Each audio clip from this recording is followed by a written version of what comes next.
पुरी स्वर्गद्वार रे बिक्री हेउथिबा घियर मानक को नहीं प्रश्न उठाई आम आदमी पार्टी। घी केजी पिछा 700 टंकार बिक्री हेउथिबा बेले घियर पैकेजिंग उपरे उत्पादन और एक्सपायरी दिन लेखा नथिबा आप अभियोग करिछि। एभली कि घी उपरे एफएसएसआई मान्यता लेखा थिले मध्य ई घी वास्तव में एफएसएसआई द्वारा मान्यता प्राप्त कि नुहे से नहीं प्रश्न उठाई आम आदमी पार्टी।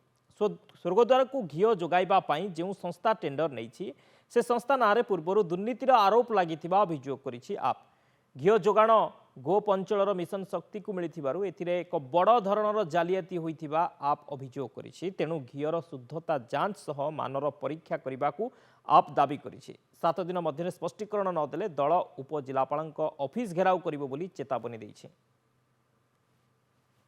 कस्टमर को ठकिबा आमे जदि गोटे कंज्यूमर तुम न बिकी था तुम तो बिकुच ना जदि बिकुच से जिनस ताले एथिरे देखंतु गोटे बड़ जिनस एथिरे कौनसी प्रकार बैच नंबर नहीं कौनसी प्रकार डेट नहीं एक्सपायरी डेट नहीं कि मैन्युफैक्चरिंग डेट नहीं। तेणुक यह निश्चित भाव में क्वेश्चन हम ही हम ये स्वर्गद्वार को जेहेतु आम धार्मिक मान्यता अनुसार श्रेष्ठ बोली भावुँ। तेणुक से अपमिश्रित घी आसुच्ची निश्चित भाव में जांचर आवश्यकता अच्छी।